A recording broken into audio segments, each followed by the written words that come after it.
right, man, let's get to it. Good morning, good afternoon, good evening. No matter where you may find yourself as you listen to this. And I'm back. We back, baby. You tuned into another episode of It's a Black and White Thing with A1 and A Ward. You can check us out by going to any social media platform, following us at Brains and Bars. It's Instagram, Twitter. I'm not on TikTok yet. Maybe someday. I got enough going on in my life. I don't need TikTok, at least not yet for the show. You can also check us out by going to the podcast app of your choice, searching for at Brains and Bars or It's a Black and White Thing. Follow the show, subscribe, and you get the notifications once a new show is posted. Maybe we're gonna be back on a full-time basis. We'll see how this goes tonight. Also, if you're live watching us on YouTube, subscribe, hit the notification bell as well. So also, while I'm thinking about it, support the homie A Ward. He has a battle coming up next weekend. Or no, this weekend. I'm sorry, my bad. This weekend, A Ward versus Soul Khan going down this weekend. I battle in New York. My homie's gonna go out there, battle Soul Khan, one of the I don't know if legend is the right word, but definitely one of the more memorable names in battle rap history. And that's going down this weekend on iBattle. IamAward.com, I believe, for our merch. I might have that wrong, but if I'm wrong, I got somebody who will correct me because A-Ward's not here tonight because he's writing, preparing for that battle. So I got, one of the other horsemen to pull up. He is Mr. I write with God and I'm right with God. Did I get that right? Loso's in the building. You did get it right, man. What's up, bro? Again, Loso making another appearance to save the Black and White podcast from disappearing forever, bro. Every couple months I got to come and put the battery in your back, and make sure that you are not sinking the ship. So you know what? You're right. So I got to give credit to Loso. Loso hit me up yesterday, like, bro, like we need to do a show, man. And I'm like, all right, so what we talking about? So he was like, whatever, let's just jump on live and let's talk. And I feel like there's like it's just too many topics to like not hear your perspective. One, I mean, but what they don't know, A1, is that we do our mini podcasts in our group chat. Like we're constantly debating and we're constantly like just giving our opinions on different sports takes. And so this is just obviously the outward manifestation of what's going on in our group chats anyway. Yep. Shout out Mama Ward in the building. Hope you had a good holidays. Mama Ward. Have a good new year. Glad to see you with us tonight. Man, we got a dope show packed for you. I'm gonna be honest, man. I normally this show, it's the only sports podcast with Brains and Bars. You normally talk battle rap, man. I'm gonna be honest, like I'm not and haven't been in a battle rap mood. I haven't watched any of the Civil War battles. Yeah. I can't tell you the last time I actually that's a lie. You versus Klutz was the last battle that I watched on the URL app. So that was a good one. Hopefully the new year will bring, I guess, get me more into the mood of wanting to watch and be a part of the culture. Man, I don't know what it is. So next time we have a show, I'm gonna watch the Civil War battles. I heard Twerk and Sick was really good. I've seen some clips. Really good. And that was really dope. Really good. Ward talked about CGA versus Mr. Biscuit. Shout out to Mr. Biscuit. Shout out Mr. Biscuit. That was really good. And I heard that Nitty and Fonz. Oh my goodness, yeah, really probably battle of the night, probably up there with battle of the year. I thought Snake Eyes and Bad News wasn't bad as well. I mean, that just dropped. Him and Holla, Bags and Bodies. Yes, Bags and Bodies. Shout out to Bags and Bodies. That just dropped as well. Easy and Big T. I heard that was a body though. That was. Yeah. But if you want to just see, Easy kind of just continue on this incredible run that he's on, you know what I'm saying? And so, but yeah, I mean, a bunch of YouTube drops that we actually end up getting from different leagues. And then, like you said, the Civil War. I thought Clean Paper did good against Stumbles. You got all the controversy around Rock and Slade, so it's just good to watch that. Darius Slade from Philadelphia Eagles, he just commented on it. Really, but his comment was, did they fight? That's what he wanted to know. He was like, can anybody confirm if Rock and Slade, caught the fair one afterwards? And so, wow. But he's definitely tuned in, and he's made comments in the past about some other battles. But yeah, man. So I know it's just for you. It's just opportunities. You just kind of just getting in the mood to watch it. But there definitely is some good content out there. Yeah, and I'm in another battle rap group chat, and they were like, "Yeah, like bro, like it's definitely some good battles out there for you to check out." Like I said, man, like hopefully, the new year I'll be able to really sit down. I got Friday off. I got Friday and Monday off. You know, Notre Dame plays Friday, so maybe Nice. in between that, sitting at home, I throw on the URLTV.TV app, or I get Coastal Rain, go check out Bags and Bodies with Hitman Hollis League, and go check out the reality show. I thought it was really dope what he did with that. And so, yeah, man, I do need to get back into my support bag and get back to supporting people, that I know, some that I'm acquainted with, and get back in the battle rap mode. So, yeah. Definitely. So, yeah, let's get into it, man. We got a dope show for you tonight. We're going to jump into I'm going to start with kind of from, I don't want to say least to greatest. I don't think that's fair. I'm an NBA fan. I'm a basketball fan over football first and foremost, but we're going to start with the NBA. NBA starting to heat up, had the Christmas Day games go down. We're nearing the midway point of the season. I mean, we're just a couple of months away from the All-Star break, but it's been a lot that's happening in the league thus far, man. And I guess my first question to you is parity finally hitting the league? Like, I think that is something that the NBA has strived for several years. You got Memphis, New Orleans at the top of the standings. Golden State is struggling. The Lakers are down. The Jazz, who everybody thought was going to be tanking for Wembanyama, is right now the playoffs started. They be in. Yeah. And I think even if you look at like the Lakers, I think are 12th in the standings right now, but they're not far away from even getting to that eighth seed. Yeah. Now they got a lot of work to do, and I don't think they'll get there. But you look over in the East, obviously, to me, that's the top heavy conference right now. Yeah. You got, New York made a nice little run, but they're still 6th in the conference. But you got not Miami, you got Boston, you got Milwaukee, and the Brooklyn Nets quietly, no drama around the team, just ball, and they are making some moves. So 8 in a row, 8 or 9 in a row. Yeah, and like 11 was 8 or 9 in a row, 11 or 12 or something like that. I just saw. So they are making some moves. No controversy, just playing ball, and they are 3rd in the conference right now. So I'll throw that question back out to you. Do you think parity is finally hit the NBA? Man, I don't. So, like you said, it's definitely quote unquote top heavy, and I would even put Philly in the Eastern Conference too, because they're up there as well, and they've been playing well. James Harden quietly has not been getting the praise due to him for adjusting just as a pure point guard now. He's literally a pure point guard over there in Philly. But man, I don't know if it's parity, bro, because parity would tell me like, man, you know what? We have all these great teams in the West, but I think it's just more so like, no team is just really dominating, because even the Pelicans at 2, like, here's the thing. I'm looking at those teams and I don't believe in none of them. I don't believe in any of them. Like, one team, even Denver at number 1 with Jokic playing out of his mind, I'm looking at it like, yeah, I guess you guys will kind of be the favorites, but we've kind of seen this story. I mean, Jamal Murray's getting healthy again, and Aaron Gordon's playing good, and Michael Porter Jr. is there. But my thing is like, the Warriors aren't in the play-in right now. I think they're 11, right? Like they're like 10. They're 10. I'm looking at the standings right now. Okay, they're so they're 10. So they would be in the play-in. But my thing is like, you almost feel like, well, if they just get in, they could beat Denver. They could go ahead and beat Pelicans. You know what I'm saying? If they get healthy, if Wiggins and Curry get back, even though they don't win on the road for some reason, you almost feel like, yeah, they could do it. LA, LeBron and AD, like, are we really going to count them out if they get in somehow? Luka, yes. And then a guy like Luka, it's like, he's must-see TV, but it's like he's just constantly just staying above 500. One day, Dallas Mavericks will win two games in a row, then they'll lose 3. Then they'll lose to the Magic, then they'll beat the Pelicans. You know what I'm saying? So it's like, you just don't know. So I don't know if it's definitely, there's no dominant team. We don't have the KD Warriors issue anymore, which my question to you, A1, was like, was that bad for the league? Because my thing is like, I want to ask, like, what are the ratings? Like, are ratings down today than when they were, 2-3 years ago? Or maybe, and then I got to compare that to even like, okay, when the 90s, when Jordan and them were here, I don't know, because my thing is like, I almost liked the fact, even though I'm not a Warriors fan, I like the fact that KD and Steph were being hunted. You know what I'm saying? Like, there's a team up top where like everybody's like, we want to go knock those guys. In the East, it was always LeBron, right? Like, everybody was like, okay, we got to go knock LeBron down. In the West, when KD and them were there, it was like, okay, we want to hunt them down. That's why it was such a big situation when Harden and them were kind of like, putting a team together to go ahead and knock that Warriors team and then taking them to 7 games.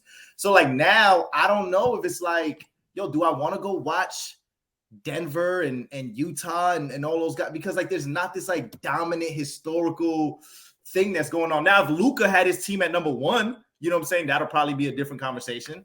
If the Warriors were healthy, that'd be a different conversation. If Memphis weren't running their mouth and then losing to the B team of the Warriors on Christmas Day, national television, that would be a different conversation. So parity is hitting the NBA in a sense of like, yeah, you don't have one dominant team, but I don't know if that's necessarily what's best for the league.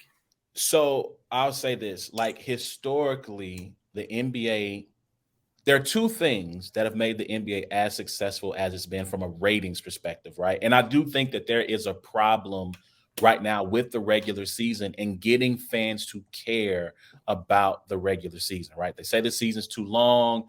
The argument for so long was it did not matter because the Bulls were going to win. Or if you go back to the 80s, right, it's Lakers or Celtics, then it's Bulls. Mm-hmm. Then you have like the Spurs and Lakers trading off. You have LeBron's dominance and then the Warriors, right? So the prevailing argument was, well, it didn't matter who got there because one team was always going to win the championship. Yeah. Well, now I think the problem that you have from that perspective is, yes, you're right. You don't know who's going to win, but also you don't have a dominant team. And I think the thing that this league is missing is you need hate, right? Yeah. So on top of all of those other things that happened with having a dominant team, you had the Lakers and Celtics rivalry. You had the bad boy Pistons rise up. You had their beef with the Bulls, right? You had all these Eastern Conference teams, Knicks versus Bulls, then Pacers versus Bulls. You had all these different teams that were fighting with that dominant team to get over the top. And so like in the league today, I don't want to say it's buddy because that's not true. Because when you get to the playoffs, when you have to face a team up to 7 times, you start to see that rivalry come out, right? The Suns and the Pelicans, right? That series from last year spilled over to this year. You have the Suns and the Mavericks from last year. That back and forth has spilled over into this year, right? You have Memphis and Golden State. And the reason why Golden State stepped up like they did without Steph, one, they are a different team at home versus on the road, but they don't like each other. Yeah. Right, they took exception with the Grizzlies getting a little spicy last year and kind of talking spicy, and it just carries over, and that's what the league needs to give like a battle rap kind of feel to this. If you have face-offs, shout out to Jay Black. If you can have face-offs, and you can have Luka and Devin Booker sit across from each other and talk about their upcoming matchup, right? Like if you could have what's his name?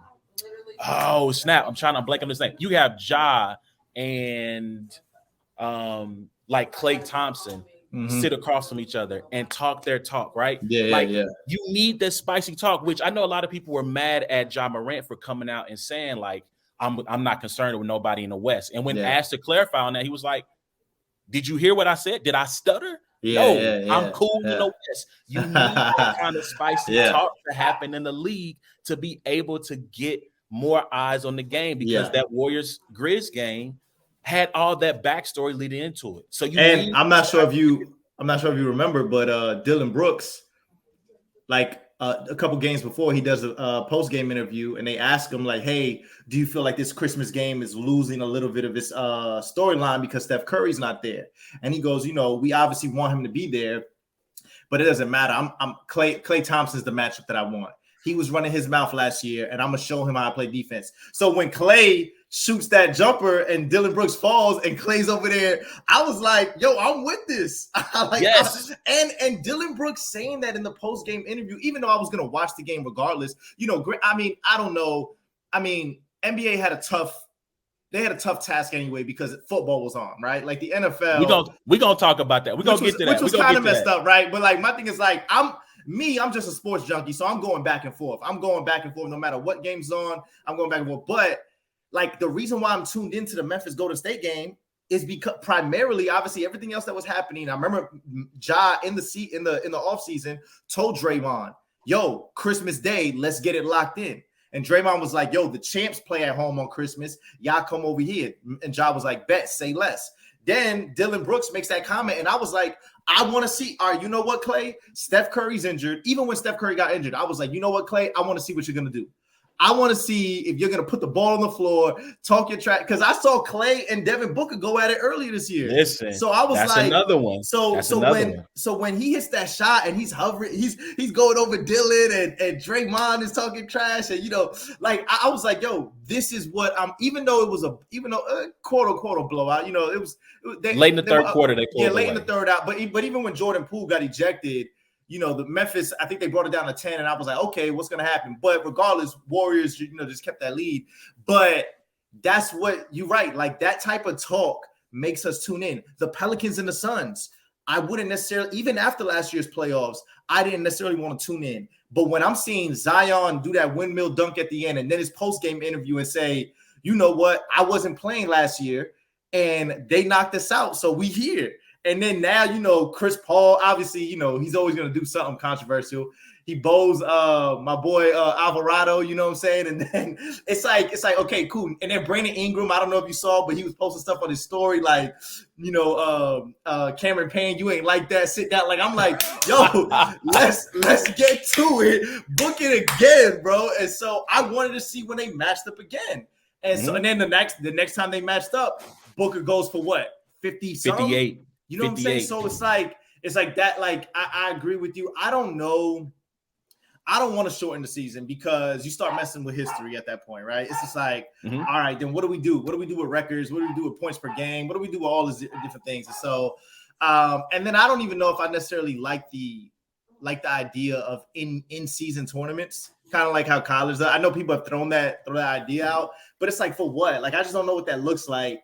I just think what you said. I just think, hey, allow the trash talking, allow the storylines, allow the players. I mean, obviously you can't get them to do face-offs, but let those post-game interviews, let them be uncensored. Let them say whatever they want to say, and hey, televise it, put it on SportsCenter, make sure ESPN is putting it out there. NBA, do your best job at marketing it. Such and such said this, make commercials to go around it, almost like mini trailers. If you want to go ahead and get this big, ESPN or TNT game or whatnot, and sell it that way. Because for me, I was going to be tuned in regardless of what the NFL was doing, even though it was kind of dirty, because NFL, Christmas Day was never your day, bro. But I was like, you know what? Go ahead. But I was going to be tuned in regardless, man. You're muted right now. Like I was saying, this is what the league needs. We need that back and forth. We need these rivalries to pop up because when you have, so let's just take a traditional one, right? Lakers versus Celtics. That game took place about 2 weeks ago. Celtics were up big. Lakers make that huge run in the fourth quarter. They get up 13. Then Jason Tatum, who is last year, I was on that. Jason Tatum is not a superstar. Newsflash, ladies and gentlemen, he's a superstar now. He's taken the leap. Yeah. He is. Shout out to you. He's taken the leap into the next level. So like that game, obviously traditional rivalries, East Coast versus West Coast. You got all eyes on that, but you need more of that in this league. And as you have these teams, like I said, in the West, kind of jockeying for position and for power. The East, like I said, the East, man. We need, honestly, KD's the villain. Like, we need KD to be, we need Brooklyn to be good because KD's going to talk spicy whether you like it or not. Like, he's going to do his thing, and that's what we need in this league. And I'll get this out of the way now. We're not ready to go to NFL, but you brought it up, so I want to say it. People, y'all got to stop supporting bad football. Y'all got to stop watching bad football games just because the NFL is on. I don't know what it is about me. Maybe I just turned 40 and a lot of things changed in my life. But like, I was not like, I saw those matchups, Broncos versus Rams. I said, no, we're watching Bucks Celtics in this house. The only time my TV went to that channel was because Bucks Celtics was at halftime. And I went to the Nickelodeon feed to try to give me a little bit more entertainment value while I watched the game. I thought it was only on the Nickelodeon feed. No. I thought that game was only on Nickelodeon. I was like, this is nasty. It was this like I didn't. The only game I cared about was Packers and Dolphins, and to me, that was the only. Granted, I understand That that was a good game. Bucks and Cardinals went to overtime. Who cares? That was It was a nasty overtime though. just not good football. Like y'all don't have to watch these games. Your fantasy lineup is set. You watching it isn't going to change the outcome. You watching it ain't going to help you hit the parlay or the money line. But that's what it is though. That I think because I don't know if it was you, but somebody has sent me a tweet this is a while ago, and it was like they picked a terrible primetime game, right? It was like, I don't know if it was, maybe it was Sunday or primetime game or something like that, but it was a terrible game. It was like Browns and somebody, right? And it showed how that game brought in more viewership than like a big time NBA game, right? And it just goes to show that like no matter what, people are gonna tune in. But I do think it's because of parlays and it's because of fantasy football. Fantasy football, like for me, even like bro, like I was watching that Bucks and Cardinals game. Even though it went to like 11:30, like over where I'm at, bro, I was watching that game because I was like, Mike, can you please get open, bro, and catch another damn pass, bro? Like, how many games are you gonna go ahead and only catch 2 passes and give me 5 fantasy points? I guess this year he's probably not going to get to 1,000 yards, but I feel like Mike Evans has like he's at 9. He's at 9. I just checked. He's at like 940 or something like that, and he has 2 games, so. Yep, he's 917. Okay, he's 917. If he gets to 1,000 yards again, I don't. Yeah, but that's what I'm saying, bro. Like, but hey, what? It's the nastiest. Like he has like the record, I think, for like 1,000 yards. It's the nasty. Like he has like a season with 1,001, and people like he's eclipsed 1,000 yards every season. I'm like, yeah, but come on, bro. No, like he'll have like 3 games where he goes off like 150. And then the rest of them be like 5 catches for 60 yards. And it's just that over and over and over again. It's just like, bro, like how you keep tricking us into getting 1,000 yards and I don't get it. I don't. But yeah, but that's what y'all got to stop supporting bad football. Like that Chargers Colts game last night. Like I'm on Twitter like, yo, y'all really watching this? Man. I had somebody on fantasy playing in that game. And I was like, he going to do what he going to do. And I'm a winner. I'm going to lose. Like y'all got to stop. They playing mind games on y'all to think y'all gotta watch these games. Y'all don't. Listen, go be a family man. I watched Best Man on Peacock with my wife last night. I played with my son last night. Like, go be a family man. Don't have to watch these bad football games just because football is on. Unless you're your squad. If it's your team, I get it. You're gonna rock with the home squad no matter what. But other than that, man. Yeah, because even if you're a football fan, it's like I guess there's some storylines, right? Like you want to be like, all right, Jeff, like. You're gonna finally win a game. You're gonna not get outscored in the fourth quarter, or if it's like, all right, Justin Herbert, can you throw a touchdown in the last 3 games? You know what I'm saying? Like, are you just gonna give it an Eckler every time and it just finally make the playoffs? So like, there are some storylines there, but you're right. I mean, this like football, unfortunately. I mean, not unfortunately, but just let's just be honest. It reigns supreme. That is America's pastime now. Baseball is out the window, and basketball, as entertaining as it is on social media, because when ESPN, Bleacher Report, when all those guys give you their end of the year stats, the number 1 clips are always Steph Curry. Steph Curry eclipses anything that an NFL does. It's Steph Curry, it's LeBron, it's John Morant. Last year, that's literally the most viewed clips that they had. When Bleacher Report puts out stuff, Steph Curry rates. So like, we want the fast food stuff. That's the thing. We're not sitting through a whole game. But if you could just show me how Steph Curry hit that crazy and 1-3, or LeBron did this, or John Morant just dunked on 3 guys, I want to watch that over and over. It has like NBA has. If you look on Instagram, NBA has way more followers than the NFL. NBA has way more followers than the MLB. Like it's just like it's that quick thing, that fast food thing. But sitting down and watching a game, you can't get people to just sit down and say, "Oh, I want to watch." Even a good game, even Luka versus Giannis, it's difficult to get people to watch that rather than, unfortunately, Russell Wilson versus Baker Mayfield. Hey man, seek help. Like when you watching that, man. But I think you hit on an important point though. Like the off the field drama, or off the court drama, I should say, for the NBA has in a social media age become the thing that everybody pays attention to. right? So free agency is normally the thing that they're always looking forward to. Oh, AD's going to request a trade. Oh, is KD going to re-sign with the Warriors? Oh, James Harden might go back to the Rockets, by the way. Yeah. First of all, Houston, why? Why would you want him back? That's number one. But like, like who's going to tank for Wembanyama, right? Like all these things that don't center around the actual play on the court dominate the NBA. And while it becomes fun for social media and for memes and for jokes, and I get involved in that too, like it has hurt the on-court product to where people, like you said, people feel like they don't have to watch the regular season games or they don't have to show up until the playoffs start. And then even then they're like, well, I'll just wait till the second half. It's like, nah, like what happens in the first half actually matters too. Like that, those things, those storylines that happen throughout the game matter. And so I do think the NBA has got to find some way to get the shift from, Kyrie and his comments or KD beefing with Stephen A. Smith, right? Or, like Serge Ibaka going back and forth with Kendrick Perkins. Like these things are more important than the game and social media. And they got to find a way to flip that switch, man. Yeah, I agree. Yo, let us know what y'all think, man. Hit us up at Brains and Bars on Twitter. We're live on Twitter right now, live on Facebook, live on YouTube. Join in the comments, man. We throw you on the Jumbotron on the big screen if you got something to say as well. All right, man. So let's jump into college football this weekend. Obviously, we're in the midst of bowl season, but the college football playoff is going down this weekend. Georgia will be taking on Ohio State in the 1-4 matchup. Number 2 and number 3, Michigan versus TCU going down also this weekend. So, Loso, who you got in those two games? Let's start with Georgia versus Ohio State. Which should be Georgia versus Bama, but I know you're against 2 lost teams, and no matter if they play in the SEC or not. But they didn't win their division, nor did they win the conference title. Yeah, so we have Georgia versus Ohio State. So I definitely got Georgia winning this game. So I think the spread is what, 7?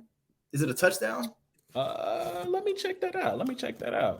Because I'm almost like it's weird. I am so confident that Georgia's going to win this game, right? But if I was a betting man, I think I might take Ohio State with the points.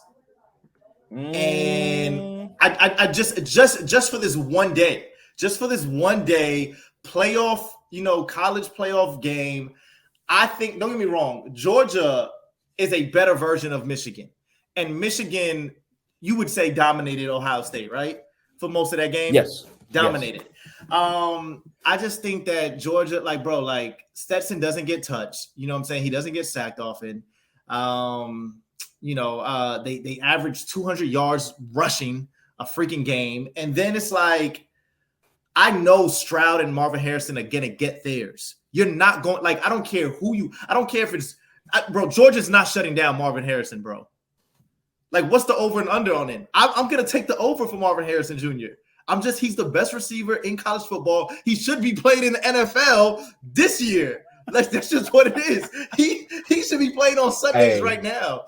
But Junior's a bad boy. But I think Georgia wins 34-30. That'll be if I had to put a score. I'm saying that's what I'm saying. If the spread is 7. 6.5. I just threw it up on the screen. Okay, 6.5. I just think that Ohio State keeps it close just for this day. I think 9 times out of 10, Georgia wins by more than that. But I think on this one day, Georgia is going to be a little close. But Georgia is going to win the game, though. Okay. I mean, I feel like, this year I started on Tuesdays with the college football playoff on the at Brains and Bars Twitter feed. I would post who would I would have in my top 4. By the way, if I didn't have Ohio State, my final CFP poll, I had Tennessee in there, even without Hendon Hooker, because they had once you got past the top 3, everyone else was flawed in some way. Ohio State, I guess, kind of earned their way in because they only had 1 loss. You got to honor and respect that. But if I were on that committee in that room, I would have been advocating for Tennessee to be the 4th team. They had the best. We're looking at complete body of work, resume, teams that they beat, top 10 victories, so on and so forth. But I digress. But I felt like whoever got to be the number 4 was the sacrificial lamb for Georgia. They're the best team. They've been the best team all year. Maybe it hasn't always looked like it from a dominant standpoint, but they have been the best team all year. They were winning to Tennessee. They were at Georgia. I'm sorry. They shut down Tennessee at Georgia. LSU was not going to be a problem for them, but like they beat down Oregon to start the season, and they made Oregon look like a team that didn't belong in Division I, let alone Pac-12, right? But then Oregon goes on this, really good run. They finally lose to Oregon State in their rivalry game, which it's a rivalry game, right? But they went on a huge run after that, and I just felt like there isn't a team that can compete with them this year. Their defense is too good. Stetson Bennett can be ordinary at times. And if you can catch Stetson Bennett on an ordinary day, then you can beat Georgia. You know what I'm saying? And so, it's there. This is the Georgia Invitational right now. Like, I hate to talk about those terms, but this is the Georgia Invitational. I got Georgia. If the spread is 6.5, and this is for entertainment purposes only, do not take my gambling advice, people, because my money would not be going on the game. But if I were to put something down on it, I would take Georgia at minus 6.5. And I would think they're going to win by at least 2 touchdowns. Not because I don't think Ohio State is good, but I don't think Ohio State, granted, they have a lot of 5-star talent, a lot of high-star talent. I don't think they are good enough. Like a team like Missouri caught Stetson on an ordinary day. They caught him on an ordinary day, and they almost got them out of there. Like no touchdowns. He wasn't completing passes. You know what I'm saying? But like I said, one thing about Georgia, they don't let that boy hit the ground. They don't let Stetson hit the ground, and Ohio State is gonna have to do that, bro. And so, and like I said early, like one of my first things was like, Georgia's just a better version of Michigan. And if Michigan did that to Ohio State, now I do agree with you. I just think for that night, that day, Ohio State's gonna do something to just go ahead and keep it close. And I do think that Stroud and Marvin Harrison are just as talented as anybody that's on Georgia. They would both Stroud would be starting over Stetson, you would agree. And Marvin Harrison is a better wide receiver than anybody that Georgia has. Look, Lad McConkey, he put in work. He put in work. Look, this is your guy here talking about getting him off the show. Shout out to you, Sydney. Yes, I am back, at least for this week. Shout out to Jalen Hyatt. Did Hyatt win the Biletnikoff, or did somebody else win he won the Biletnikoff, right? Did he? I think he did. Ward, I'm a Hyatt fan, bro. But what was it? A1? Marvin Harrison didn't drop one pass? One pass all season. all season. Yeah. So here's the thing, Ward. I think Fields was already gone. I think Fields is the Jake Fromm era. Justin Fields was there with Jake Fromm. They wouldn't start Fromm or Fields over Fromm, and he went to Ohio State. Stetson Bennett was still like third-string quarterback at that time. Like, he waited his time, bid his time, and came through. So cool. So you got Georgia by 4. I got Georgia by at least 14. We'll see what happens. Let's jump to the other matchup: TCU versus Michigan. Who you got in this game? The year of the purple, baby. That's what... No, I'm joking. I got Michigan winning this game, man. And it would be dope to see TCU do it. But Wolverines, bro, they're just a better team top to bottom than TCU, right? Michigan, I am anticipating this Michigan-Georgia matchup, which I think will be it. But any questions that we have for Michigan, right? It gets answered when they go and they dominate Ohio State. They beat Purdue, and they did that without their starting running back. They did it without their starting running back. Shout out to Blake Corum, man. He was nice. Ooh. They run the ball better than TCU. They play better defense than TCU. Trust me, I am all for teams who are, trailing in the second half and then they just end up having a comeback, right? Like my Minnesota Vikings are doing that. TCU did that 5 times in the season. I love that. I love that story. I'm here for it. Heart attack football. I'm there for it. However, though, I think that Michigan actually beats TCU by much more than what Georgia's going to beat Ohio State. I would say by 10. I think maybe 31-21. So, okay, the line is minus 7.5. Take that.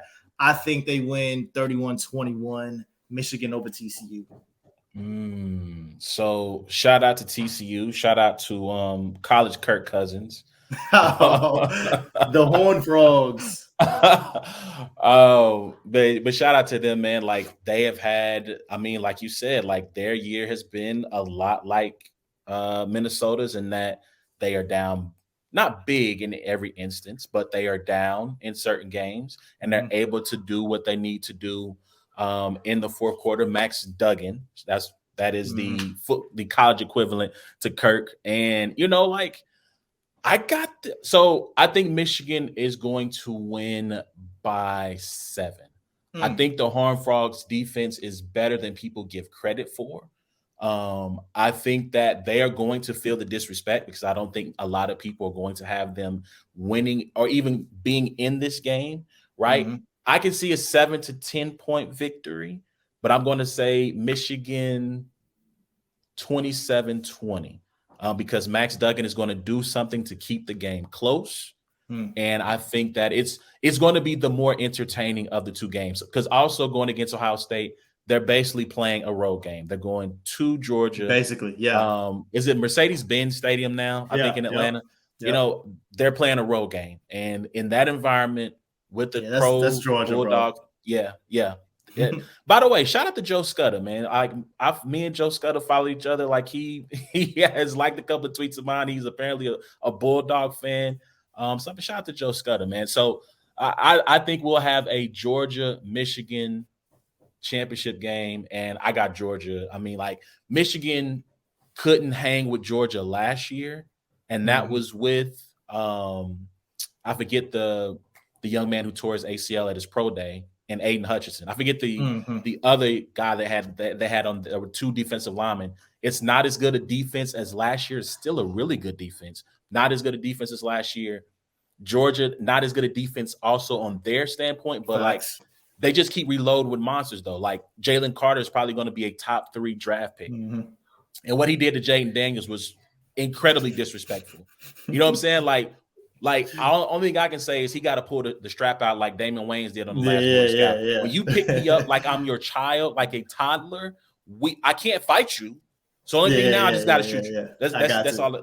Yeah. So I take it you got Georgia national championship game versus Michigan winning I that. do. Yep. Yeah. SEC bias. Yeah, but I think that they're just the best team, though.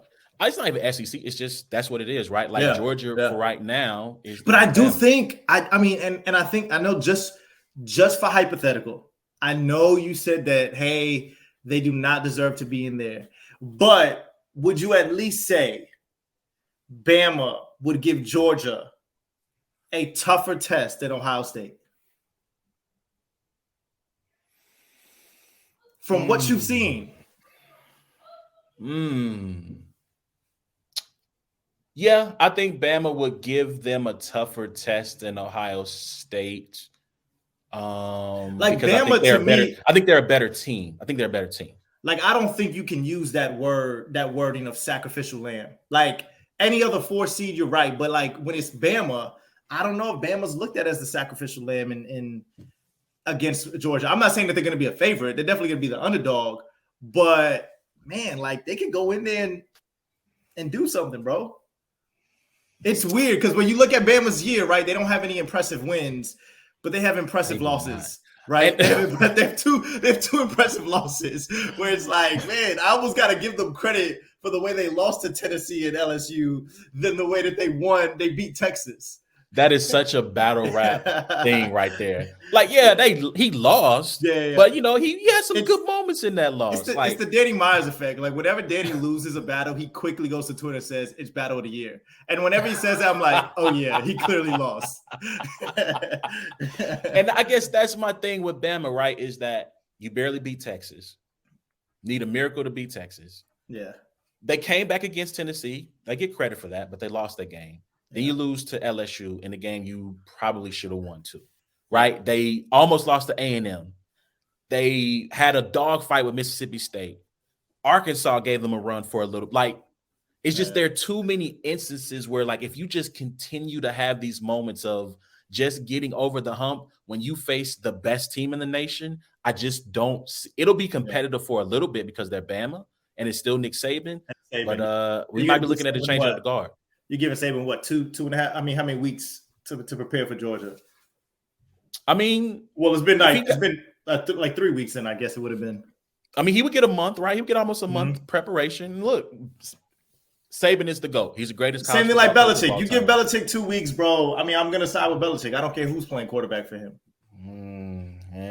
Mac Jones, but it is the Danny Myers effect, because Bam was like, yeah, we have 2 game of the years. You know what I'm saying? It's like, get out of here, Bama. Yeah, you lost. Like, you lost both of those. No, we can't have that. So, but yeah, y'all let us know what y'all think, man. Last thing on college football, you know, the transfer portal is going insane right now. I think it's a record number of players in the transfer portal. Over 1,000 kids have put their name in the transfer portal, going all over the country. And I'll say this, like, you can tell me what your thoughts on it.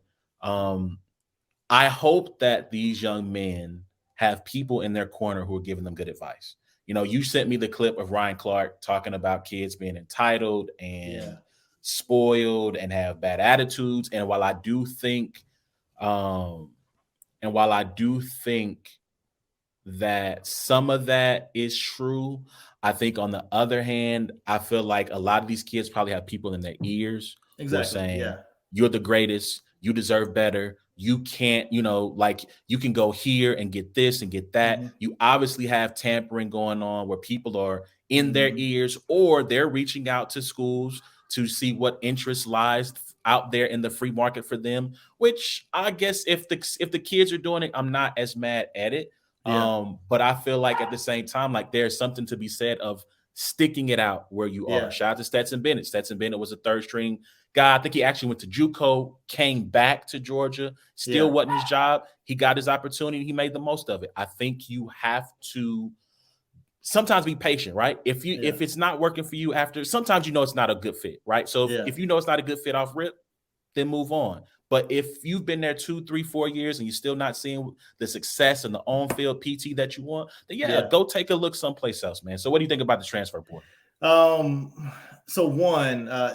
you said, 1,000 kids, and I just read that it's expected to be more than 3,000 in there, bro.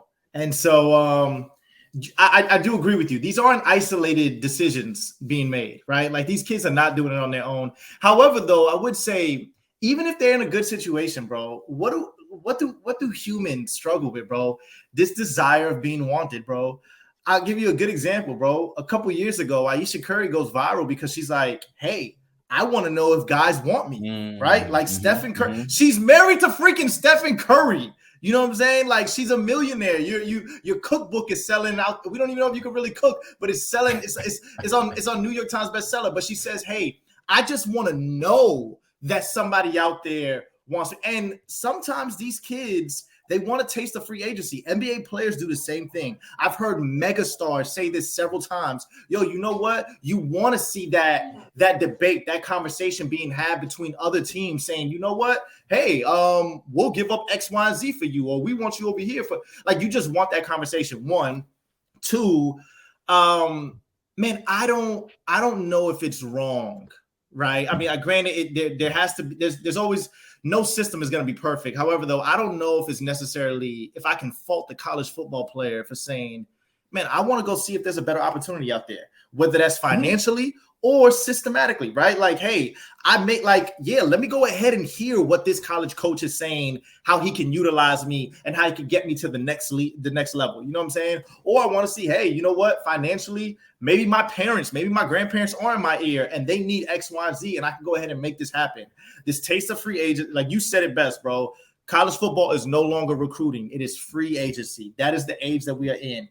And because of that, I mean, granted, the big schools are still going to be the big schools, right? Like, Georgia's still going to be up there, like, no matter what happens. And then even when you get a team like Texas A&M, who all of a sudden is getting all these big time recruits, they're out the window the next year. You know what I'm saying? So, I mean, it's not perfect. It sucks. But, I mean, coaches were doing it, bro. Coaches were leaving. Facts. You know what I'm saying? Like, coaches were leaving schools for better opportunities. I mean, I remember when Urban Meyer left Florida, you know what I'm saying? Because he, quote unquote, wanted to spend time with his family or his health or something like that. And all of a sudden he's in Ohio State, his dream job that he always wanted. I'm like, man, get the hell out of here. You know what I'm saying? Like, but if college coaches were doing it, you know what I'm saying, and now college kids can do it. I just don't like the grumpy old man getting on the podcast just over here. Hey, these kids are entitled, yada, yada. Because I agree with you, bro. It's not this isolated decision. I think these guys have a bunch of, whether it's family members, whether it's tampering, whether it's coaches, they're in their ears and they're saying, yo, you know what? Come over here. We can go ahead and make you out to be such and such, and it'll be a better situation for you. So it's not perfect, but this is the situation that we have.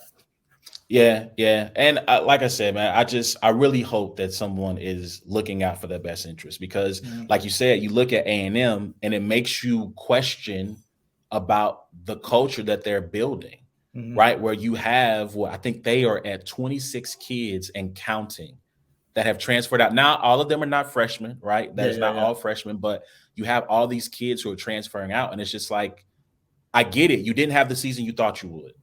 Yeah. But why not look at that and say, I'm coming back because I know we're better than this and we can build something. And look, for every TCU, I'll give it up to Marshall. Marshall, I think their coach, Charles Huff, he was an assistant at Bama. He brought in 20 kids. I think they went 9-4. They won their bowl game. They beat Notre Dame at Notre Dame. You know, credit to them. And Lincoln Riley and USC, right?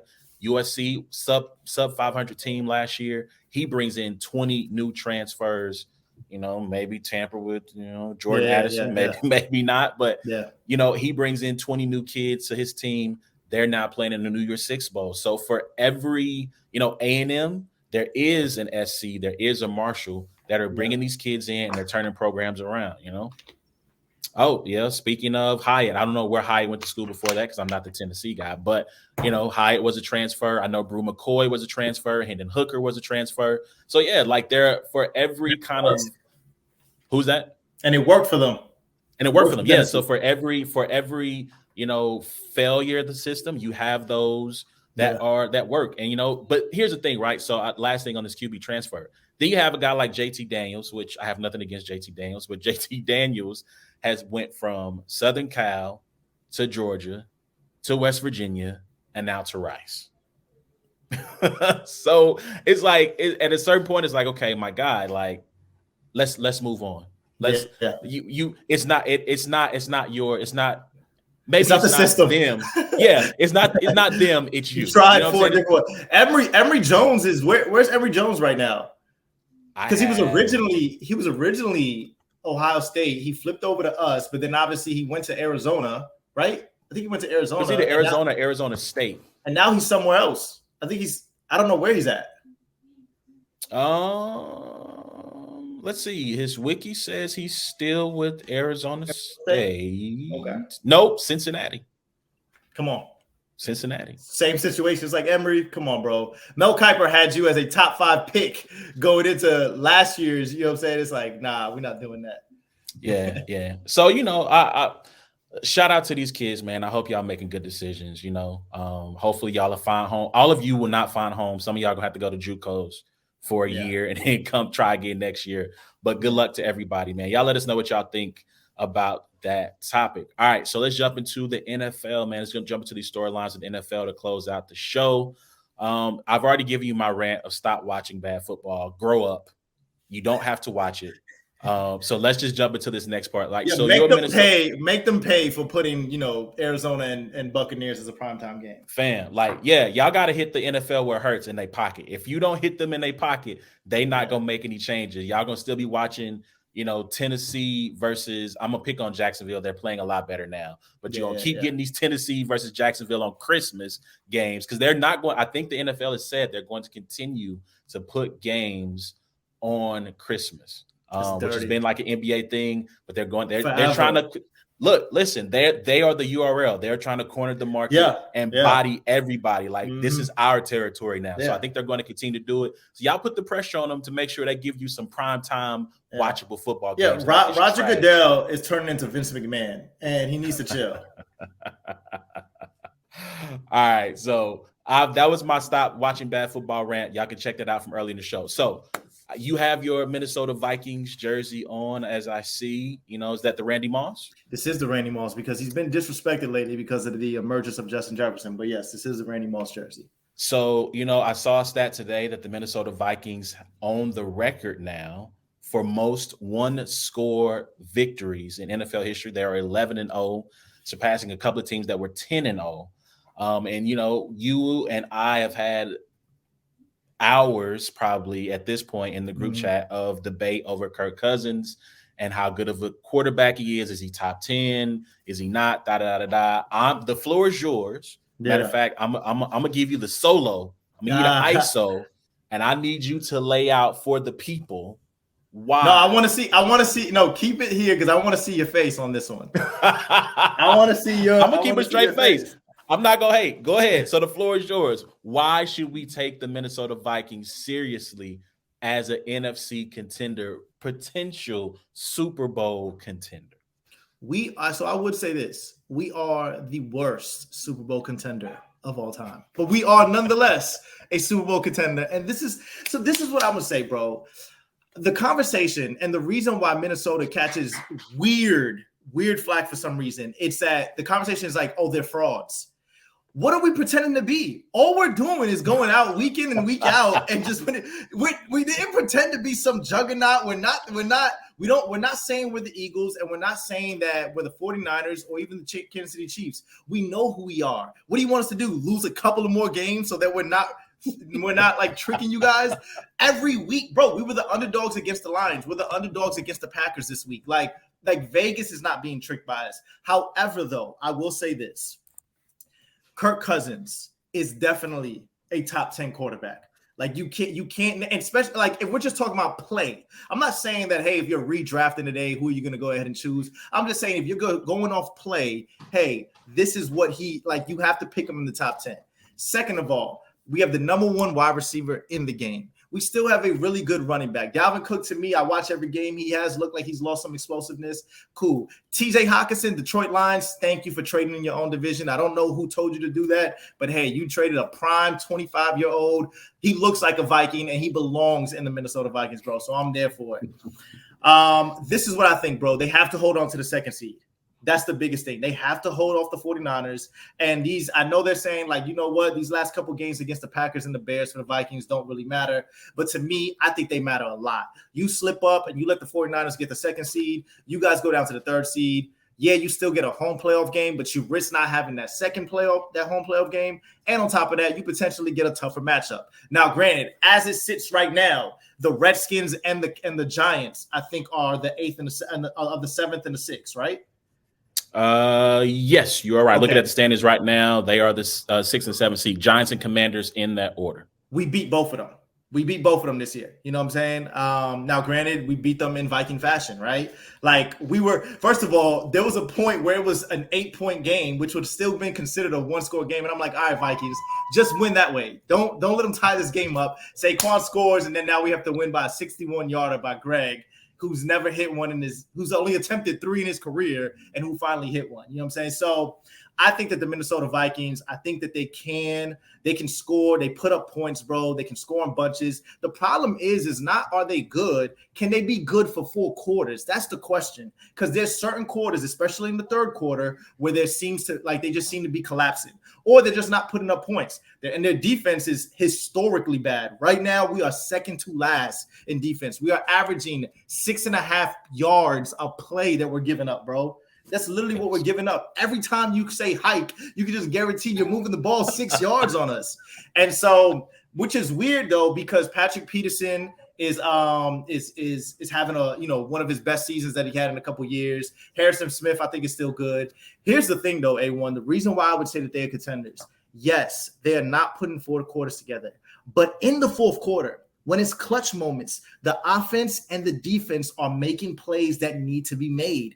That fourth quarter, that fourth and long catch from Justin Jefferson on the Buffalo Bills had to be made. Patrick Peterson picking off such and such in the end zone has to be made. Like, there's certain stops and there's certain things that have to be done for it to go a long way. And let's be honest, every Super Bowl run has a little bit of luck. Granted, the Vikings season right now has a little bit more luck than usual.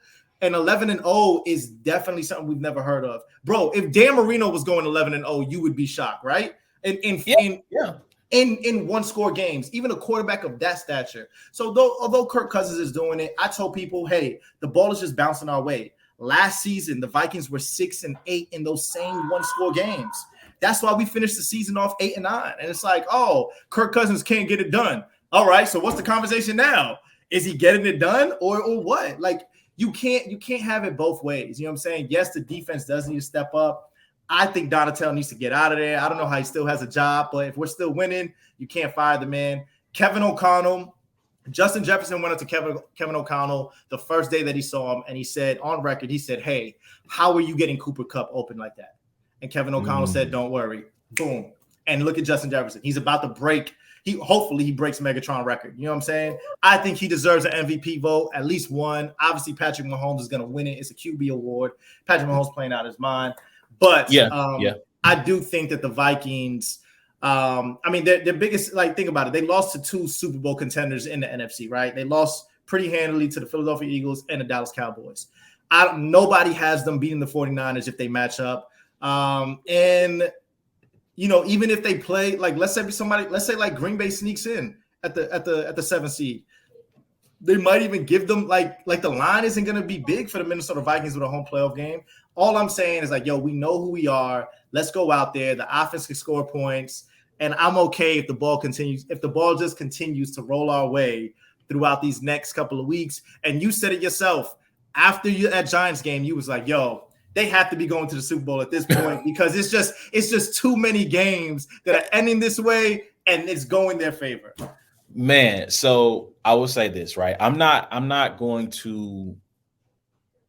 Well, yeah, I'm going to give you the reasons why I don't think they'll make it through the playoffs.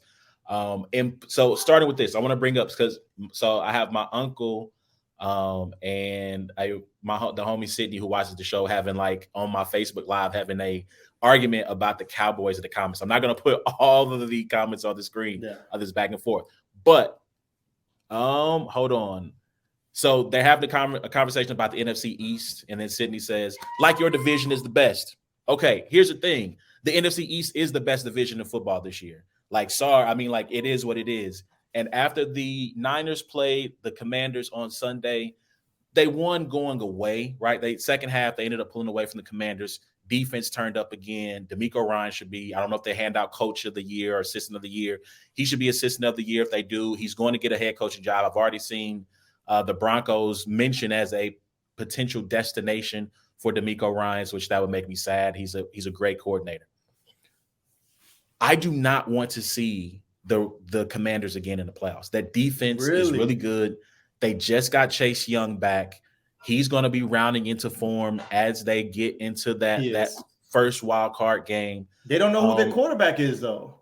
Not now. That's the problem. But the thing is, right, is like they play an offense that is kind of like I almost said TCU. It is like the Wisconsin and college basketball, right? They want to grind games to a halt. They're using the clock. It's one possession for you on the defensive end. It's a bunch of crisp passes. And then they find a weakness in your defense and they get a bucket and they win a bunch of games 45-43. Yeah. Right? Like that is how the Redskins play. That's how they beat the Eagles. Yeah. I said Redskins, I'm sorry. Commanders, that's how they beat the Eagles. They had what, double the time of possession. Then you add in the turnovers and they just kept grinding out first down after first down that led to mostly field goals and some touchdowns. That can hurt you in the playoffs. They should have beat the Giants.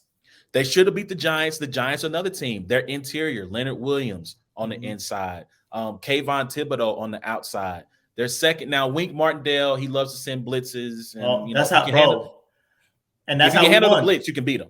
Right, because he's going to send that all-out blitz at all times. And if you can beat that, then you can probably beat the Giants. But that defense is still going to be tough to deal with.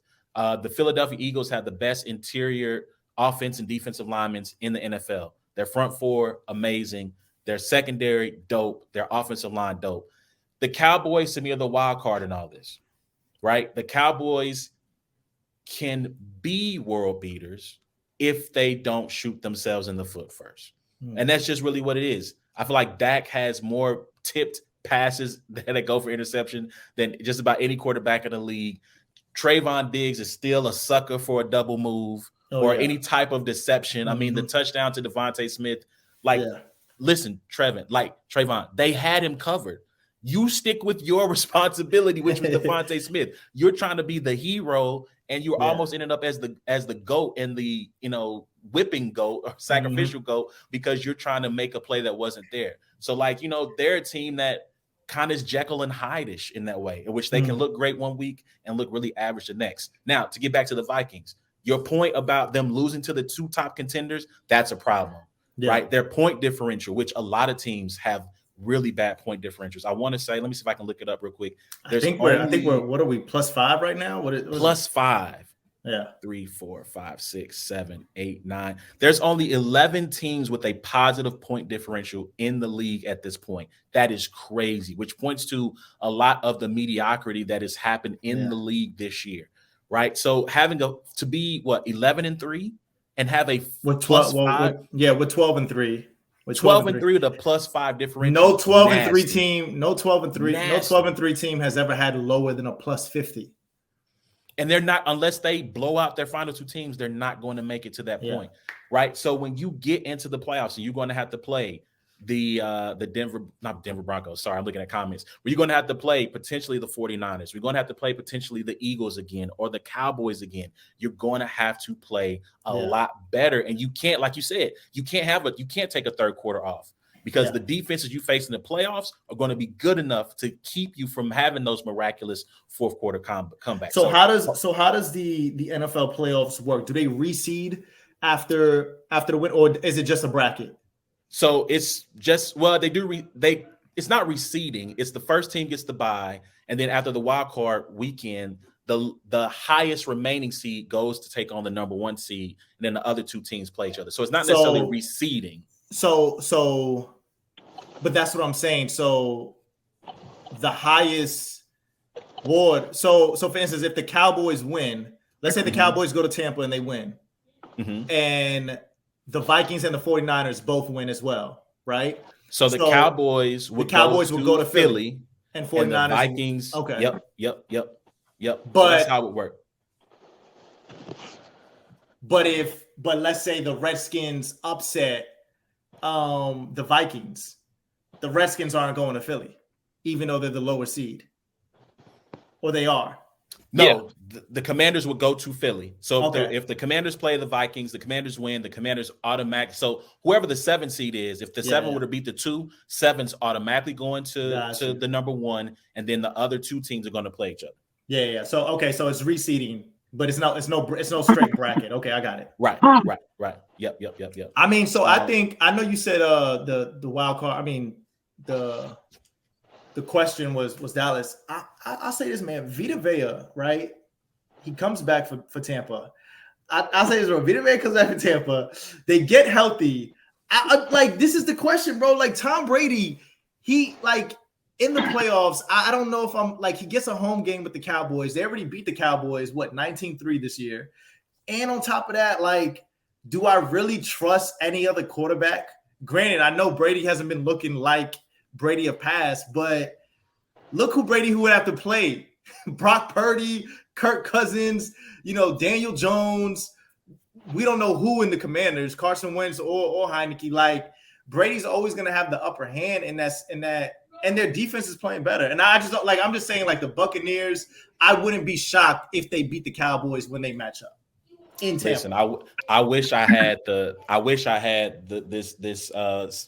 this music video ready to go, because I would play the Kirk Franklin song. Wah wah wah wah wah wah washed. Tom Brady is done. But you did this 2 years ago. You did this when he came to Tampa. We did a show, and I told you guys that Brady was gonna have a good season, and Brady was gonna make the playoffs, and you guys were like, no. And he ends up winning the Super Bowl. That was then. This is now, where he is bouncing passes to open receivers. He's hitting the ground, and I was like, "Yo, come on, Brady." No. This is a different. He's out here having debatables with the Cardinals and going to overtime to get dub. You're not. He's already been punished by the 49ers. So if they go back there, that's another. I don't want to guarantee anything, right? Because that's not how I get down. But I think the odds against him are going to be big against beating the Cowboys in a rematch. the odds are going to be against him against the Niners. They definitely would be stacked against him against the Eagles or the Vikings. Say it. You know, he's the favorite against the Vikings. That's what you about to say? No, I did not. I said the Vikings would be favored. They would probably be 3-point favorites, but they would be favorites over the Buccaneers. But you automatically get 3 points when you're home, though. like and they would be 3-point favorites, and they would be 3-point favorites. So, shout out to Ward who decided to jump in and join us. How you doing this evening, man? I'm good, man. Just needed to get out the house for a minute. What's good with you? Chilling. We're talking about this NFC. I'm trying to give Loso to give us reasons why he thinks the Vikings will make the playoffs, and they made the playoffs. Why they are championship contenders. Like I told you though, A1, there's 3 teams in the NFC that obviously are. I mean, put your money on those guys before you put money on the Vikings. What I was saying, Ward, is where's the conversation coming up of like, yo, the Vikings are frauds? I was like, we're not pretending to be anything that we aren't. We know who we are. We know exactly. You know how it is. When you start out like undefeated or 1 loss in 7-8 weeks or whatever, like you're automatically looked at as like the top dogs. So like they're looking at them from having that one. What, they have 1 loss in like the first 9 weeks? Yeah, something like that. So I mean that's where that comes from. It's just them being, But I remember watching the games. But we were watching the games. Like we were seeing who was like, yo, they're barely escaping, these guys and that guys. And then the Buffalo game, it was like we thought we answered some questions, right? It was like, yo, they went into Buffalo and they beat Buffalo. Then the next week it's like, all right, 40-3 against the Cowboys. Yeah.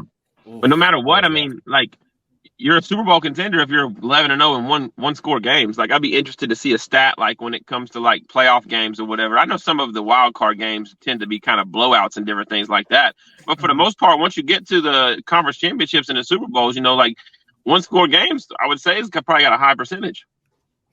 Yeah, but you have to play more complete games though. And that, to me, that's the problem with, like, I mean, Loso said it himself.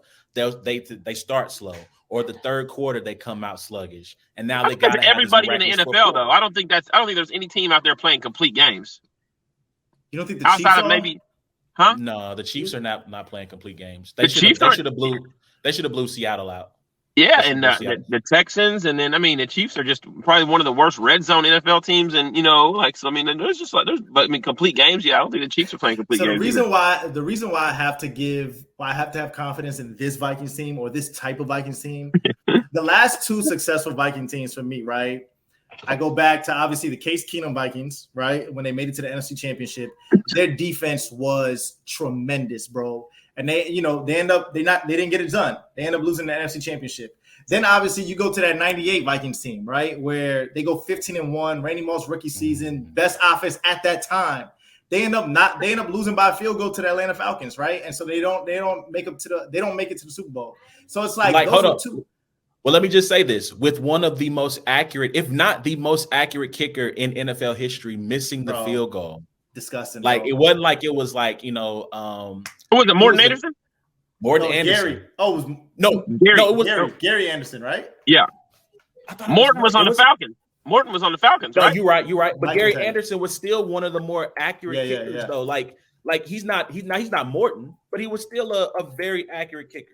We have to have the worst luck with kickers anyway, besides this Greg Joseph one. But anyway, like I'm saying, dominant offense, dominant defense 2 times, make it far, but it's like, yo, it didn't work out. So you know what? Right now, I'm okay if it's all quote unquote luck.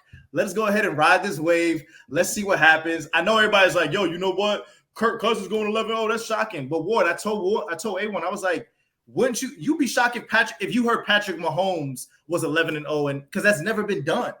Yeah, just being 11-0 in 1 score games is just never been done. So I'm just like, man, you know what?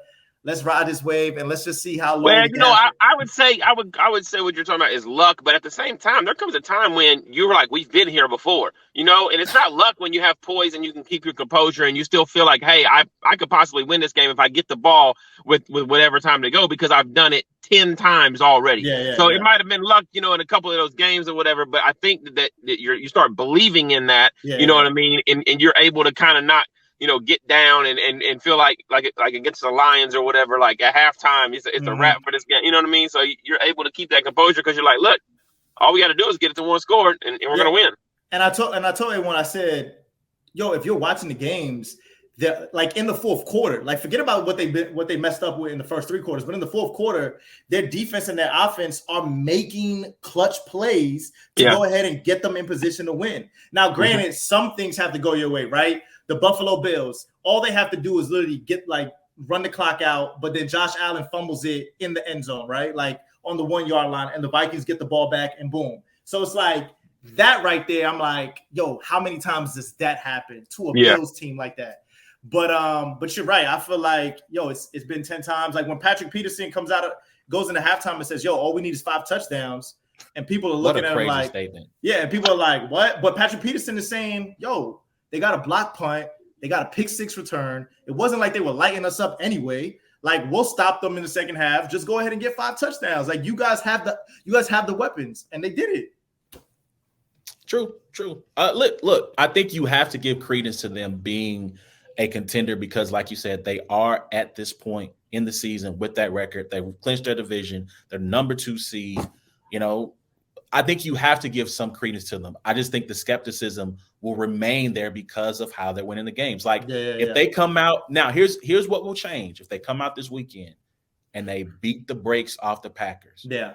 It doesn't have to be 40-3, but if it's 30-10, 30-16, and the score does not give a proper indication of how dominant they were. I think that's what people are waiting for to see from the Vikings is a dominant performance. And they really haven't now, I think the first time they played the Packers that's pretty dominant, but it was early they dominated in the season. Yeah, it was early in the season, and you just like, oh, okay, well, dang, like Rodgers trying to break in new receivers and all this stuff. By the way, I heard, I don't know if it was the Monday night game, but I think it might have been the Monday night game. And I think Troy Aikman goes, so about midway through the season, Rodgers started having weekly meetings with his wide receivers. And they said at that point, things started to really come together. Oh my gosh, who would have thought a quarterback being a leader and meeting with his young receiving core will actually help them?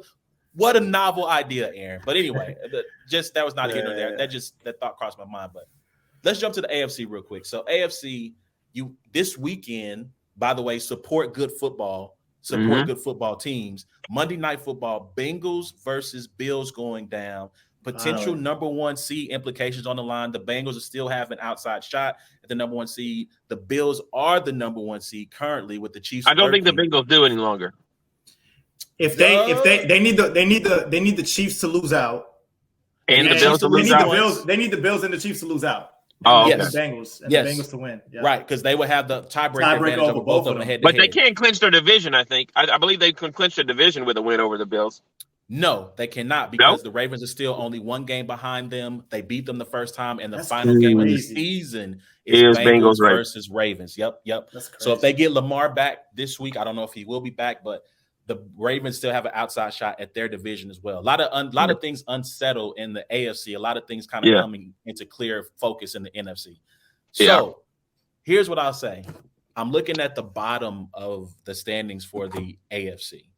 And if I'm the Chiefs, if I'm the Bengals, not necessarily the Bills, I need to be concerned about how some of these teams are playing down the stretch. Jacksonville playing some of their best football of the season. They're currently the 4th seed. They would take on, as of right now, the Ravens.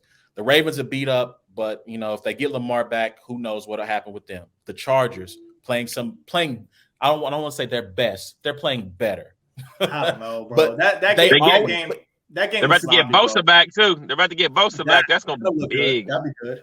Their defense. They always play the Chiefs tough. And if always the a Chiefs 3-point game. if they draw the Chargers in the first round, that is something to watch out for. If the Bengals cannot get above a 3 seed and the Chargers end up in that 6 seed, that is a game where you can get sniped by some of these teams. If the Dolphins can somehow get healthy, prayers up to Tua and his concussion. Yeah. But that offense is good enough to give you headaches. And if you don't have really good linebackers that can control the middle of the field, they can kill you. Yeah, it's gonna be competitive, all around, bro. That one seed is important for the AFC. That 1 seed is mad important, and the Chiefs have to go to Vegas to close the season. And look, the Raiders they're not out of it yet. I don't think they're. No, let me see on the bubble. I think the Raiders are out of it, aren't they? They're still mathematically because the 7th seed is the Dolphins with 7 losses. The Patriots are ahead of them. The Jets are ahead of them, trending in the wrong directions. The Titans going in the wrong direction. I mean, are we now? Listen, lost 5 in a row. Kyle Shanahan has had an amazing year. He's got a division-winning team with a third-string quarterback. But if the Pittsburgh Steelers make the playoffs, they win out. They won they're 7-8. If they somehow win out and make the playoffs, Mike Tomlin has to be coach of the year. He's got to be. Tomlin has got to be one of the greatest coaches of all time. To never have a losing season. And the fact, and it looked like that was done for like 3 weeks ago. The fact that they are 2 games away from clinching another winning season from him and potentially making the playoffs as a 7 seed. Unbelievable. Yeah. So I mean, the Chiefs, they just, like you said, Ward, they haven't played a complete game in a while. I think the Buccaneers.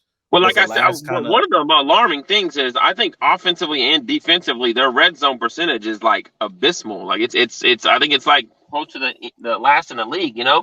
And so you remember the teams that you were scared of from Kansas City were the teams that you said you can't beat them with 3s. You know, you got to get 7. You got to get 7 to beat Mahomes. You can't beat them with 3s. Well, the way our red zone offense is like you might be able to beat them with 27 points and, you know, a couple field goals. So I'm gonna rebut. I got to look this up real quick. Offensively, touchdown wise is what I meant, not necessarily overall. They're 5th in the league. They're 5th in the league right now. Philly, Dallas, Detroit, Tennessee are all ahead of them. Tennessee, that's crazy. I mean, you got Derrick Henry. Once you get there with that guy, they fall forward 20 yards. The whole red zone, he can just fall forward. So I do think lately you're right though, Ward.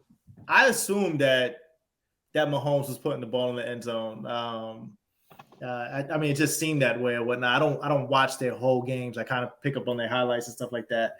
But the whole game is a highlight over here, bro. Yeah, that's what it is. I just don't. So, for instance, everyone all of a sudden, everyone's on the Trevor Lawrence train.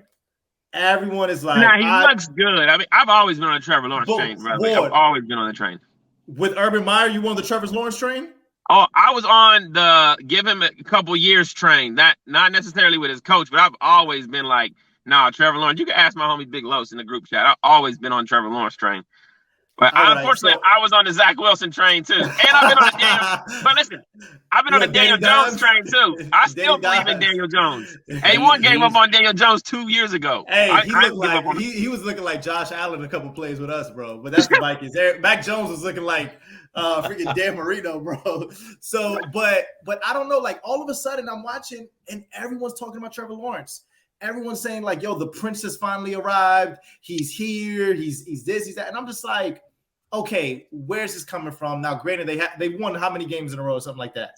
I don't know if it's okay. And so they're ahead of Tennessee. They are leading their division right now. Yes. Okay. So, I mean, I still don't know, though, if I'm putting them in the dangerous conversation. Yes, if the Chargers go play one of those top 3 seeds, okay, cool. You have to go ahead and play your best game. But I don't know if the Jaguars, matching up with Mahomes or matching up with the Bills, I don't know if those guys have to necessarily worry about Zay Jones and Trevor Lawrence like that. I just don't know. I think that they're one of those teams where everyone still has something to play for. So you can't act as if some teams have taken their foot off the gas and others aren't. But I do think the level of desperation for a team like Jacksonville right now, who is scratching and clawing, or like a team like the Chargers, who after they lost that 49ers game, it was like, look, it's do or die time right now. Because it was not, I think they had lost like 2 or 3 in a row at that point. So I do think the Jaguars, they're that team that's young and don't know no better. And those teams have nothing to lose, right? Because they were supposed to be a year away from doing something like this. There was optimism. They weren't supposed to be winning their division right now or leading their division right now. And so if they get in the playoffs, they have a Super Bowl winning head coach, which has to account and mean something. Yeah. And again, they're going to play free, right? The Bills have expectations on them. The Bengals have expectations on them. The Chiefs have expectations, though I don't know if it's necessarily fair with the amount of rookies they're playing. Yeah. But they have expectations on them. But that's Andy Reid and Mahomes. Yeah. So I mean, like you're facing one of these teams that they're the Chargers, right? They always find the banana peel, right? They're the Jaguars, really, right? You play one of those teams that have nothing to lose, while you have everything to play for, and if that game gets to be close in the fourth quarter, you could find a team playing tight who should not have been, who has more experience and who should know better. That's all I'm saying. So just again, AFC teams at the top, beware. Don't think you riding on easy street. Don't think just because you got that home game, you have this experience that you can't get bit. That's all I'm saying. Anything else y'all want to say about the NFL? Once you make it to the playoffs, I feel like normally anybody can win a game. There's been very few wild card teams. There have been a couple that came in, and I'm like, yeah, it's a dub for them. But all right, man. So let's jump into this final segment. We can call it a night. So I asked you guys top. So obviously at the end of the year. So this is the year. At the end of the year, you got your yearly lists, and so I asked you gentlemen for top 5 sports games of the year. I guess if there was a moment within that particular game that stuck out with you, that could also work as well. I have a long list of honorable mentions, so I'm going to go through my honorable mentions and jump to my top 5 from 5 to 1, and then y'all can give your top 5s as well. So honorable mention, Serena Williams' final match at the U.S. Open.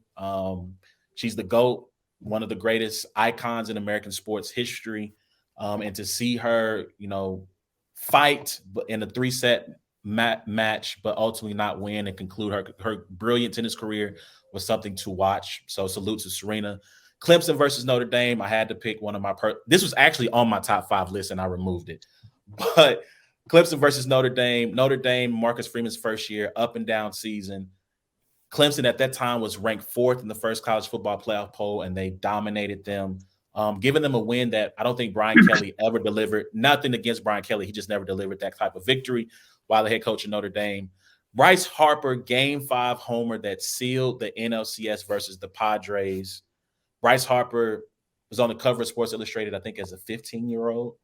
And he's pretty much – he hasn't won championships, but he's pretty much met the hype in terms of being one of the best players in the game. Tennis, Carlos Alcaraz versus Francis Tiafoe, 5-set thriller. Carlos Alcaraz became the youngest, I think, player to ever become number 1 after winning the U.S. Open. And that was like a semifinal matchup. Houston clinches the title in the MLB. Shout out to Dusty Baker. I rooted for Dusty Baker for a long time, at least since he was the Cubs manager in the early 2000s. And then Tennessee versus Bama, one of the first hyped matchups of the end of the college football season. That's a dishonorable mention. It's not a dishonorable mention. We do not accept. It was a great game. Came down to the clinching field goal. Tears were shed all over Rocky Top that day. I'm pretty sure there are kids who are in gestation right now who are going to be named Hendon and Jalen and Brew and all other types of names from that team. And then lastly, honorable mention, Vikings versus Bills. My number 1 on that list is going to be the last football game prior to this one that made me like run around my house. But when Josh Allen fumbled the football, I'm watching it on my phone and he fumbles and he's like, he lost the ball. The Vikings are, and I'm like running around my house like, oh my God, this game is drunk. That game was crazy, right? So my top 5 from 5 to 1. So number 5, Timberwolves versus Grizzlies, the entire series.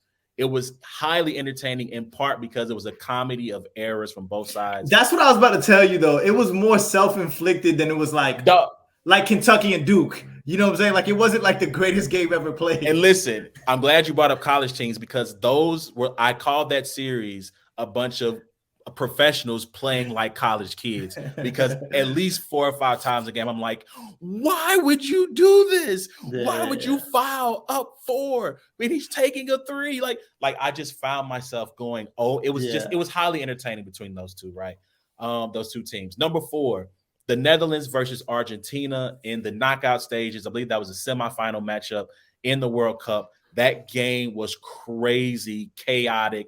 The head referee was terrible. You had the soccer player kicking a ball probably 45 miles an hour at the Netherlands bench, which almost started a brawl. They almost came to blows after the match. You got Messi basically doing this to one of the guys after the match, like, what's up? What's happening? So that was number 4. Number 3, UNC versus Duke, the final 2 games. Listen, there will be greater things that happen in my sports fandom, but Carolina beating Duke in K's final game at Cameron, when he finally said, he came out, I think he did a video in one of his like masterclass videos saying basically, I coach selfishly. I was making it about me instead of about the team, which that entire season was about you, K. Let's just keep it honest, keep it a buck. And then knocking them out of the Final Four, Hubert Davis, he might be a bust as a head coach, but he will have a winning record over Mike Krzyzewski for the rest of his life. Get Coach L out of here. We don't like you, Coach L. Anyway, France versus Argentina, number 2. I'm not a huge soccer fan, even though I have 2 soccer matches on this list. There are a few times where games meet the hype, especially when you have someone as great as Messi and kind of the next up guy in Mbappe. And that match had everything. And I'm still, every time I see Mbappe's goal in the 80th minute pop up on my timeline, I watch it. Replays of the game, no matter where it is, I stop and watch for a few minutes. That met the hype. To me, that was the Jordan versus Kobe moment right there. Messi versus Mbappe. Great World Cup final. And then number 1, the other football game prior to the Vikings and Bills that had me running around my house like a madman. Bills versus Chiefs divisional matchup in 2022 January. 13 seconds left. My family's in the living room and they're like, is it over? And I'm like, yeah, it's done. Like, there's nothing the Chiefs can do to come back in 13 seconds. And the greatest football player in the world right now made plays to get it done. So that's my top 5, man. I'll let y'all go because I went far too long. I don't have an extensive list like you, but I will comment on yours. And I do think that the Vikings and Bills are in the top 5 for me. I do have Bama and Tennessee also in the top 5. I think Bama and Tennessee would probably be above. I don't know who would be 5 for me. I have to check. So I think Vikings, Bills 4, Tennessee, Bama 3. But I think football is king. But I think you have to put France and Argentina above Chiefs and Bills for this one. The reason why is because the Chiefs and Bills, if it was in the Super Bowl, if it was in the AFC Championship, but it was in the second round, you know what I'm saying? And we're talking about the World Cup, bro.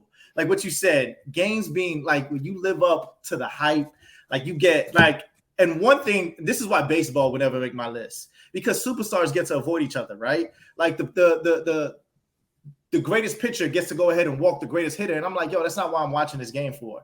Go ahead and strike him out, or go ahead and, like make him like do something. Don't walk him. But like Mbappe and Messi, they did not avoid each other. They went goal for goal. Like they showed up. It wasn't somebody else on their team scoring. You know what I'm saying? This is why we were mad why Curry wasn't winning finals MVP. We was like, yeah, but Iguodala did this, or this guy did that. And I was like, no, I want to see the superstars do it. And they showed up.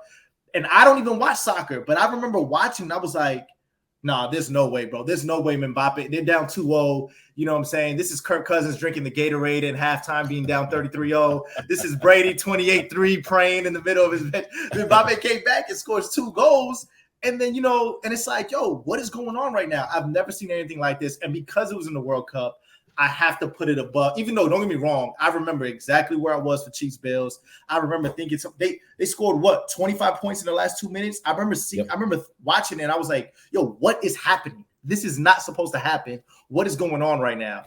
And so but that would be my only tweak to yours. I would definitely throw Bama, Tennessee, but I would also put France, Argentina above Chiefs and Bills. By the way, estimated 3.5 billion people watched that final. Crazy. No. I got that wrong. Hold on. Let me see. That was for 2018. They should have put that thing on an app for $8.99. Did more people? I could have sworn that somebody said this Eagles-Cowboys game was supposed to break some record. Did it? I don't think 3.8 billion people watched them. No, I got that wrong. Hold on, let me see. Yeah, I don't think 3.8. That was the number. That's how many people watched the entire 2018 World Cup, all the way from start to finish. Who watched that game? See, I don't know. See, I got to see. I have to find the numbers and post it. But like, because like, here's the thing: like Bangladesh like loves Argentina because they love Messi. So like, you had the entire country of Bangladesh like watching the final, like it. But anyway, so go ahead, Ward. I'll see if I can find the number. But go ahead. I don't know that I have really much different than what you guys already have. I did like what Roy mentioned in that Kamara Usman match that he lost in the 5th round. I thought that was a good mention. So yeah, I probably have, similar. I know I put like my jokingly Tennessee one in. But I did really, really honorable mention enjoy the Celtics Cavaliers game from earlier this year. I think they went into like 2 overtimes. Yeah. That's one personally that I watched, and it was different than like who was the Lakers? Was it Lakers and Celtics recently where they were like down 20? That was but yeah. So I would definitely have France and Argentina. I would definitely have Chiefs Bills. I would definitely have Tennessee Alabama.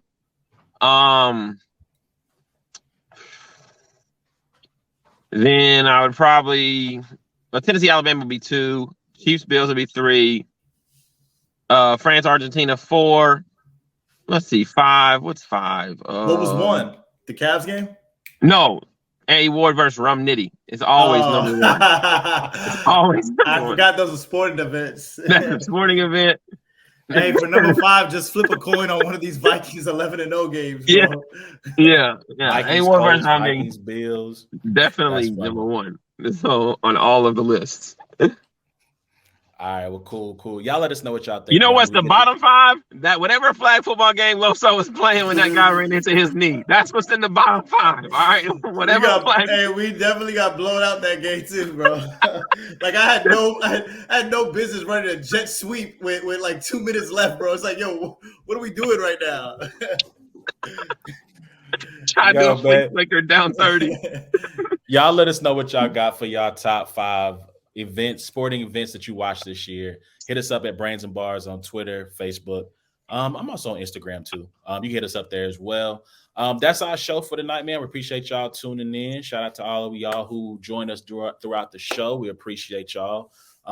Please remember this weekend going down, A-Ward versus SoCon I Battle. Are you guys battling before the ball drops? Yeah, I told him in my contract I had to be out of there by 8 p.m. Oh, okay. That's fine. Yeah, because I got to get to Times Square. Good luck with that. Yeah, I know, right? With that, bro. Yeah. But that goes down this weekend on iBattle. Loso had to bounce, so shout out to him. Hit us up. Like I said, that's like when you can't remember your slogan. Like that, he just like basically was just like just ended this round early. Yeah, so everythingloso.com to check out any merch he has, music there. I am awardmerch.com for the merch you have there. Shout out to you. Appreciate you jumping on with us. And until next time. Yes, sir. It's been a black and white thing, man. We'll holler at y'all next week, man. Deuces.